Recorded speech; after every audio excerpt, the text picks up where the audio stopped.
তোমাদের মা বাপকে। এই হাবিল কাবিল আপনারা শুনেছেন, এই তাদের আদম আলাইহিস সালাম মা হাওয়া তারা দুনিয়ার আসার পরে তাদের জোড়া জোড়া বাচ্চা হলো, একটা ছেলে একটা মেয়ে। এবং এই হাবিল কাবিল আমরা কুরবানি করেছিল। কেন? আল্লাহ হুকুম দিল আদম আলাইহিস সালাম মা হাওয়াকে যে আপনার সন্তানদের বিয়ে দেওয়ার কথা, কিন্তু ওই সেই সময় অন্যজন কেউ ছিল না, ওই একটা ছেলে একটা মেয়ে, মানে হাবিলের সঙ্গে কাবিলের বোনের বিয়ে, কাবিলের বোনের সঙ্গে হাবিলের বোনের বিয়ে। এবং একজন কাবিলের বোনটা একটু সুন্দর ছিল এবং হাবিলের বোনটা একটু নেরেশ, মানে কালো মতো। এবং কাবিল বলে আমি কেন কালো মতো না, আমি আমার বোনটাকে বিয়ে করি। সে অনেক ঘটনা। আবার আল্লাহ বলল যে কুরবানি করার হুকুম দিল, যার কুরবানি আল্লাহ কবুল করবে, কবুল হবে, সেই সুন্দরী মেয়েটা পাবে। সে অনেক।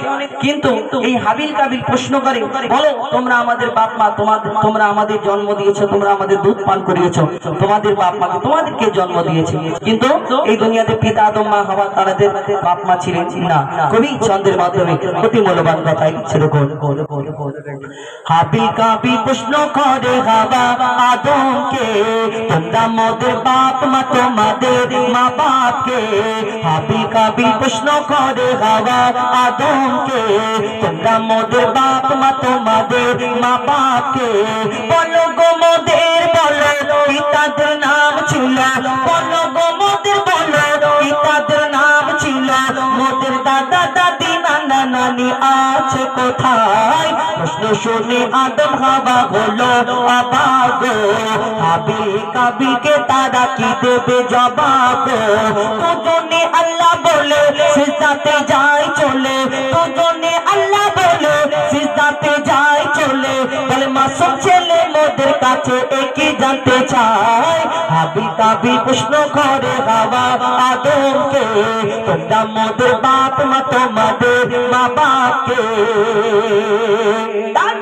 আল্লাহ এই দুনিয়াতে আদম আলাইহিস সালাম মা হাওয়াকে দুনিয়ার মধ্যে পাঠালেন, সর্বপ্রথম সৃষ্টি করলেন, তাদের বাপ মানে কি উত্তর দেয় কবি ছন্দের মাধ্যমে।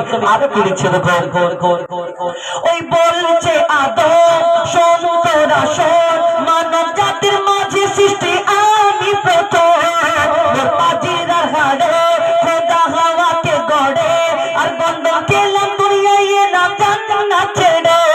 মোদের কেউ জন্ম দেয়নি, মোর মায়েরই দুধ খাইনি, মোদের কেউ জন্ম দেয়নি, মোর মায়েরই দুধ খাইনি।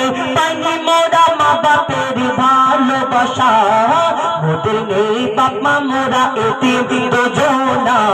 মা বাপ কি মোদের জানা হলো না, দুজনে এতিম মিসকিন নেই মোদের মা বাপের, দুজনে এতিম মিসকিন নেই মোদের মা বাপের। তাই মানব জাতির পিতা মাতা মোরা দুজনা। হাবিল কাবিল প্রশ্ন করে হাওয়া আদমকে, তোমরা মোদের বাপ মা তোমাদের মা বাপকে। আল্লাহ আদম আলাইহিস সালামকে সৃষ্টি করার পরে আল্লাহ সকল ফেরেশতাদের বললেন সিজদা করার হুকুম দিলেন। আল্লাহর হুকুমে সকল ফেরেশতারা সিজদা করে নিল, একমাত্র একজন সিজদা দিল না, যার নাম হলো আজাজিল, যাকে ফেরেশতাদের সর্দার বলা হয়। এই দুনিয়াতে আমরা জানি এই ইবলিস শয়তান, আমরা অনেকেই জানি না ইবলিস শয়তান আমাদের ধোঁকা দেয়। কিন্তু এই ইবলিস শয়তানটা কে? ইবলিস শয়তানটা এলো কোথা থেকে? ইবলিস শয়তানকে আল্লাহ ইবলিস করে সৃষ্টি করেছিল না। এই দুনিয়াতে আল্লাহ আমাদের সৃষ্টি করার আগে আল্লাহ একটা জিন জাত সৃষ্টি করলেন আল্লাহর ইবাদত করার জন্য। কিন্তু সেই জিন জাত আল্লাহর এত নাফরমানি করতে লাগলো, আল্লাহ ওই ফেরেশতাদের হুকুম দিল জিন জাতটাকে ধ্বংস করে দাও, শেষ করে দাও। তাদের মধ্যে একটা ছোট্ট বাচ্চা বেঁচে রয়ে গেল। এই বাচ্চারা আল্লাহর ইবাদত করতে করতে কম বেশি 6 লক্ষ বছর ধরে ইবাদত করার পরে, যার নাম হলো আজাজিল, যাকে ফেরেশতাদের সর্দার বলা হতো। কিন্তু তার মনে একটু অহংকার, আমি জিন জাত, আমি আগুনের সৃষ্টি, আর আমি মাটির আদমকে, মাটির পুতুলকে সিজদা দেবো, এটা কেমন করে হয়? আল্লাহ তাকে ফেরেশতাদের সর্দার ডাকলো না, শয়তানদের সর্দার করে দিল। আমরা আদম জাত, আদম সন্তান। এই দুনিয়াতে আমরা অহংকার করি, দুনিয়াতে কেউ রূপের অহংকার করি, কেউ ক্ষমতার অহংকার করি, কেউ টাকার অহংকার করি, কেউ শিক্ষার অহংকার করি। যে আমি এই দুনিয়াতে আমরা কত কি অহংকার করি না। আমি গাইতে পাই, আমি যদি একটা মানুষকে নিয়ে মানে হেউ তুচ্ছ বলে আমি গাইতে পারি, আল্লাহ তাহলে এরকম হাজার হাজার কোটি কোটি হয়ে যায়, ওই চারিদিকে পড়ে আছে। এই অহংকারীকে আল্লাহ পছন্দ করে না। এই দুনিয়াতে অহংকার, আপনি এই দুনিয়াতে আদম জাত, আপনিও অহংকার করবেন। কবি ছন্দের মাধ্যমে সেই সম্পর্কে অতি মূল্যবান কথা লিখছে। নিয়ে কাদা মাটি